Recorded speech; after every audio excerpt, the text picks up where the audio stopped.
morning, Canterlot High. How is everyone doing today? Fine, I guess. Why'd y'all start the sketch like you're some radio man on a podcast? Why, to let the viewers know right away that they're watching an Equestria Girls sketch. When we sound literally exactly like our pony versions, we gotta make sure that we don't get mixed up with them. Do we really, though? Sisha. Let's be real. Apart from the fact that Robotus wrote a different story for us and we had different things happening, we're basically the same characters.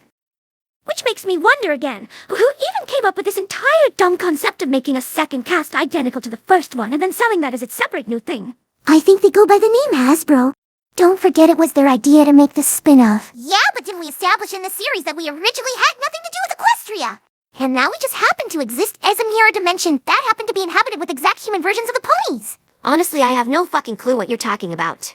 But knowing Robotus and his sieve of a brain, he might as well have said something like that at some point. So how about we just drop this topic altogether and get started with whatever this episode is actually about? Sure, but what is it about? Has anything happened recently? I don't know.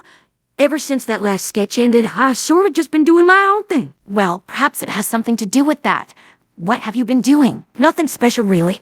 I ain't even sure it's worth mentioning. Just the usual farming stuff. Yeah, that sounds boring, all right. Anyone else?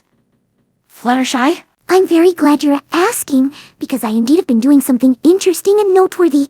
I have been following up on my big plans I made last episode. Oh, so you went on some dates? I did, and I must say, none of them turned into the usual shitfest that would be expected in this universe. They all went nice and orderly. Forgive me being so crude about it, but if that's the case, what about those dates was in any way worth mentioning?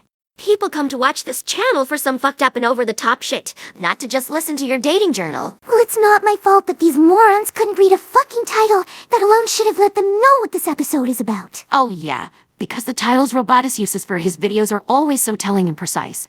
It's not like he chooses his titles based on dumb wordplays or some far-fetched references. Oh wait, he does. Still not my fault. Thanks, Juliet Small on. Typical of you. First you go and whine about wanting to tell your shit, and then you just won't start. Okay, you know what? If you're gonna be a bitch about this, you can wait a little longer. Oh, you think you're so clever, don't you? But Nixta, 'cause I'll simply do what I do best. Stealing someone else's idea and claiming it as my own. Because believe it or not, I myself also have something to share about my relationship status. Listen, I don't give a single fuck about who starts it, as long as something finally happens here. Alright then, let me say one thing about my love life. I am utterly and thoroughly through with dating. Okay? Didn't you already say that last time? Vielleicht. But having talked about this former admirer I had took me back. And I figured I should at least once give him a call to let him know that I'm actually alive and well. And maybe we could have started anew from there. Your wording sounds like it didn't come that way. Because it didn't. But it's so fucking typical for men, isn't it? You disappear for a few short years, and he just goes and gets himself a new girlfriend. This unfaithful asshole! Oh, yeah. Unbelievable. And that is now the reason I decided that dating is no longer fit for someone like me. I chose to go my own way, like all the incels on Reddit pretend to do. Well, as long as you don't start saying shit like dating is rigged and a made-to-lose game. Which, objectively speaking, it is, though. Yeah, but nobody likes it when you point that out. We need to abide to the masses. Sure, because Robotus is always so concerned about what people think of him, which is clearly reflected in his videos. But it sucks that it is that way. Where have all the good men gone? Well, if you want to know my take on this question, I would say they all have gone and gotten together with other men. Like Flash Sentry, for example. Turns out he was actually gay the whole time. Seriously? Wow, he's a really gifted actor then, because I always sort of felt like his role as the heartthrob of Canterlot was made for him. Wait, how did y'all suddenly find out that he's gay? Well, I called him. After realizing that we had not been together for the last year, I wanted to see if we could be. And as you already heard, it didn't really go my way. I rather completely embarrassed myself. To be fair, though, he never made any mention of his sexuality. Maybe due to the fact that he's a normal person who doesn't define himself only by being gay. Given how little he actually knew any of us outside of the movies, it makes perfect sense. Still, it would have been nice of him to at least mention it once. Not only did I have to find out that he's gay, he actually had a boyfriend the whole time we knew him. They're even engaged now. Really? Is that legal? Very good question.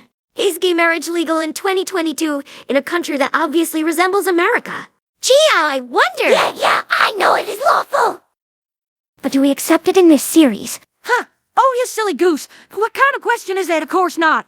Or did y'all really think Robotus made Flash Sentry gay for any other purpose than to talk shit about him? Really? Wow, that is fucking pathetic. Well, it's not half as pathetic as you not being able to see the unreasonable amount of sarcasm my words were drenched in. We are talking about Robotus, though. I wouldn't put anything past him at this point. Also true. Anyway, like I said, Flash Sentry is soon planning to get married to his boyfriend, whose name, by the way, is completely irrelevant. Cool. You think he'll invite us to his wedding? What? No, why should he? We were nothing but colleagues. Oh, right. Besides, he said that he doesn't want to give a bad impression on his boyfriend's side of the family. Hold on, what the hell is that supposed to mean? Well, simply put, he doesn't want them to know that he was at some point associated with such an antisocial bunch like ours. Ouch. I wish I could be more upset about that, if it wasn't so sadly true, though. So, yeah, that's it for me. Anyone else want to contribute something? Nah, I'm good. Yeah, me too. Since Robotus couldn't be bothered to even include our take on this dating shit last time, why should we be us now? Like, for all I care, he can go fuck himself. And you, Pinky? Nope, I don't have anything to say either. In fact, I'm asexual. Wait, you are? Since when? Since always. Or have you ever seen me show interest in anyone? My counterpart might be married to Cheese Sandwich, but I for one never really cared for all that romantic business. Honestly, I wouldn't even have time for that. Being the goofball of the group is a full-time job. What about you, Fluttershy? Did you by now get over your sulking? You know, just on principle, I should say no to that disrespectful way of asking. But you're lucky that I really want to tell about this, because I also was on quite a number of interesting dates. But the most meaningful one I had with Human Dan. Human Dan? Who the hell is that? Why, it's our world's counterpart to Equestria's Dan Mandel. Isn't that obvious? What? That doesn't make the least bit of sense. Dan didn't even stem from Equestria. How the fuck can he have a counterpart? Suspension of disbelief, Rainbow Dash. Just accept it. And what exactly did he look like? 'Cause back when I visited that land all them episodes ago, I heard the ponies mention this damn guy, and they said he looked fucking weird. Like spindly cartoony legs attached to a suited torso, and he had a megaphone for a head. Really, this Dan looked totally normal. He looked just like he does in his series. But how does that work? If humans turn into ponies in reverse, why the hell isn't his counterpart also a pony? That doesn't make sense. Maybe Dan is a different kind of human? And apparently it just happens that Dans turn into megaphone heads.